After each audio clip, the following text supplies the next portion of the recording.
Ito pala ang kwento ng buhay ni Henry Alcantara. Si Henry Alcantara ay isang dating mataas na opisyal ng Department of Public Works and Highways DPWH ng Pilipinas. Nakilala siya sa publiko matapos maging pangunahing personalidad sa isang multi-bilyong pisong iskandalo sa mga flood control project na sumiklab noong 2025. Ang kanyang true-to-life story ay itinuturing na pag-angat mula sa payak na simula sa burokrasya hanggang sa pagbagsak bunsod ng alegasyon at pag-amin sa malawakang katiwalian. Ipinanganak si Alcantara sa Bocaue, Bulacan. Nagtapos siya ng Bachelor of Science in Civil Engineering sa University of Santo Tomas. Matapos makapasa sa licensure examination, pumasok siya sa serbisyo publiko sa ilalim ng DPWH. Nagsimula si Alcantara sa DPWH noong 1994 bilang laborer ay casual.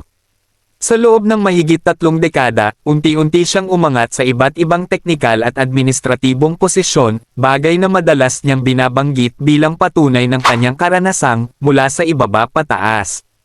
2019 itinalaga bilang District Engineer ng Bulacan 1st District Engineering Office. Kalaunan ay naging Assistant Regional Director. Nagsilbi ring Officer in Charge, OIC, ng DPWH Region 4A, Calabarzon, bago ang kanyang pagkakatanggal. Noong Agosto taong 2025, personal na ininspeksyon ni Pangulong Ferdinand Marcos Jr. ang isang 55 na milyong piso flood control project sa Baliwag, Bulacan na pinagtibay ni Alcantara bilang completed. Gayunman, sinabi ng Pangulo na ang proyekto ay hindi umano umiiral, na nagbunsod sa malawakang investigasyon. Naging sentrong saksi si Alcantara sa mga pagdinig ng Senado at Kamara de Representantes. Sa mga unang pagdinig, itinanggi niya ang anumang maling gawain, subalit kalaunan ay umamin sa pagkakasangkot sa sistematikong kickback scheme sa loob ng DPWH. Noong Setyembre taong 2025, lumagda si Alcantara sa isang sinumpaang salaysay, affidavit, kung saan inilarawan niya ang umano'y bagman system sa mga infrastructure project. Inakusahan niya ang ilang matataas na politiko, kabilang ang mga nakaupong senador at kongresista, na tumatanggap umano ng 30% kickback mula sa halaga ng proyekto.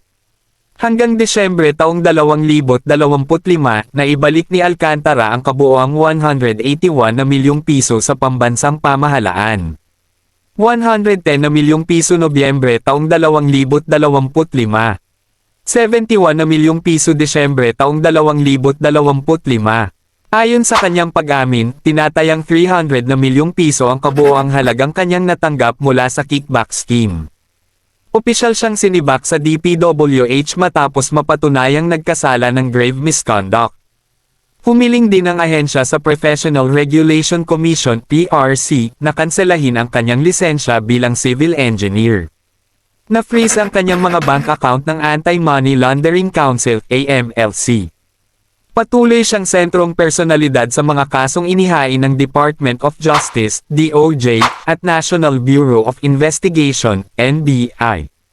Ang kaso ni Henry Alcantara ay itinuturing na isa sa mga pinakamalalaking iskandalong kinasangkutan ng DPWH sa modernong panahon, at naging simbolo ng mga isyu ng katiwalian sa mga proyektong pang-imprastruktura ng pamahalaan.